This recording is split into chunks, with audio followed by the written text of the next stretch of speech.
Olá, bem-vindos ao Nutrição na Saúde Mental. Sabe, eu fico pensando, por que será que algumas pessoas chegam super bem na terceira idade com a mente afiada e outras nem tanto?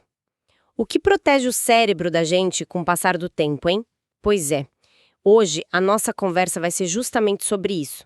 Vamos mergulhar em como podemos ativamente, sabe, construir e proteger a nossa saúde cerebral para o futuro. A gente vai focar num conceito-chave, a reserva cognitiva, e também em estratégias para a longevidade do cérebro. Tudo isso com base em estudos científicos recentes. Ok, então, para começar, o que é exatamente essa tal de reserva cognitiva? É algo que a gente já nasce com ela ou a gente constrói? Ótima pergunta para começar. Pensa assim, a reserva cognitiva é tipo a capacidade funcional do nosso cérebro, sabe? Para lidar com desafios, pode ser um envelhecimento normal ou até lesões, doenças, e mesmo assim o cérebro consegue manter um bom desempenho. É mais sobre a eficiência, a flexibilidade, quase como um software cerebral que se adapta, entende? Ah, interessante, um Bem, software. isso, e é diferente da reserva cerebral. Essa sim seria o hardware, o tamanho físico, o número de neurônios. As duas são importantes, claro, elas se complementam. Ter um cérebro maior pode dar uma vantagem estrutural, sim, mas a reserva cognitiva é sobre como a gente usa essa estrutura, o quão bem a gente usa. Entendi. Nossa, então não é só a máquina, né? Mas como a gente usa, como otimiza ela. E a parte boa, pelo que você está dizendo e a ciência mostra, é que dá para fortalecer essa capacidade funcional, esse software. Exatamente. E tem um processo fascinante aí no meio, que é a neurogênese adulta. Mesmo depois de adultos, o nosso cérebro continua produzindo neurônios novos, principalmente numa área chamada hipocampo, que é super importante para aprendizado, para memória. E isso ajuda diretamente na plasticidade do cérebro. Plasticidade. A gente ouve tanto essa palavra. O que ela quer dizer exatamente aqui? Bom, plasticidade cerebral é essa capacidade incrível que o cérebro tem de se reorganizar, sabe? De formar novas conexões entre os neurônios. Isso acontece em resposta a novas experiências, quando a gente aprende algo novo ou até depois de uma lesão.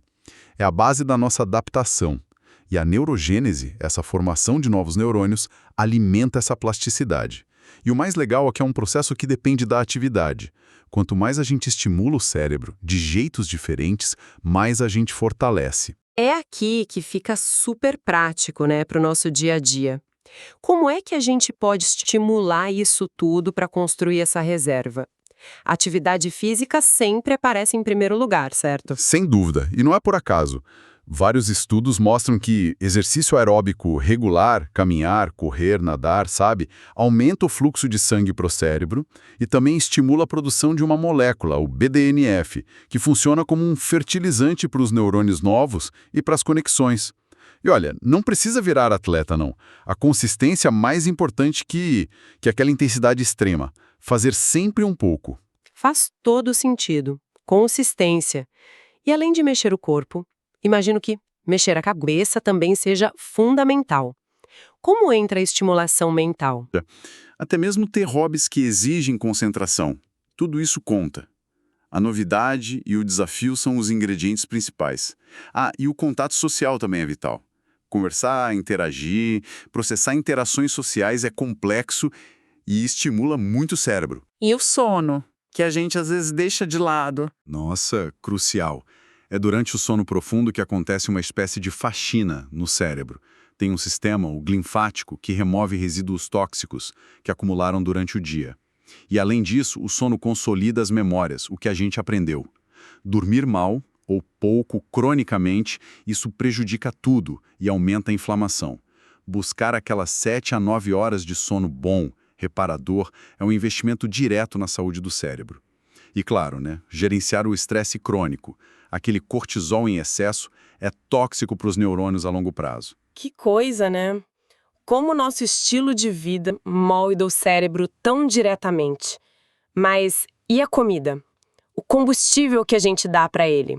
Qual o peso da alimentação nessa história toda da reserva cognitiva? É um peso enorme. Dietas como a mediterrânea, E a Mind, que é uma mistura da Mediterrânea com a Dash, aquela para hipertensão, elas são sempre associadas com melhor saúde cerebral e menor risco de declínio cognitivo. O princípio básico é comer comida de verdade, sabe? Alimentos integrais, ricos em antioxidantes, em compostos anti-inflamatórios. E tem algum alimento que se destaca mais? Sim, alguns são bem importantes. Verduras de folhas verdes, por exemplo, ricas em vitamina K, luteína, frutas vermelhas tipo morango, amora, mirtilo, cheias de flavonoides que protegem. Peixes gordurosos como o salmão, sardinha, são fontes ótimas de ômega 3, especialmente o DHA. O DHA faz parte da estrutura dos neurônios e é um potente anti-inflamatório. Nozes, sementes, azeite de oliva extra virgem, tudo isso traz gorduras boas e polifenóis. Ah, e as vitaminas do complexo B, B6, B9, B12, são essenciais para controlar a homocisteína, que em excesso faz mal para o cérebro. E não podemos esquecer da colina, presente no ovo, por exemplo. Ela é precursora da acetilcolina, um neurotransmissor fundamental para a memória. Uau, quanta coisa boa! Mas e o lado do evitar? O que a gente deveria reduzir? Olha, o principal é diminuir o consumo de açúcar simples e de alimentos ultraprocessados. Eles inflamam o corpo todo, incluindo o cérebro, e podem prejudicar os vasos sanguíneos, que são vitais para a saúde cerebral. O sedentarismo e o estresse tóxico, a gente já falou, entram nessa lista também. E vale uma menção rápida ao eixo intestino-cérebro. O intestino com a microbiota desequilibrada pode contribuir para a inflamação que afeta o cérebro.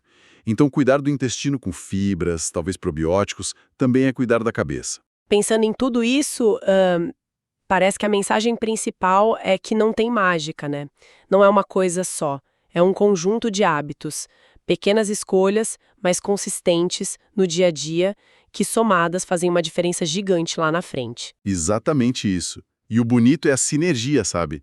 Os benefícios da dieta, do exercício, do sono, do controle do estresse, da estimulação mental, um potencializa o outro. É essa combinação que constrói uma reserva cognitiva forte, robusta e aumenta a nossa resiliência cerebral ao longo da vida. Fica muito claro que essa longevidade da mente não é só questão de sorte. É algo que a gente pode e deve cultivar ativamente. Sem dúvida.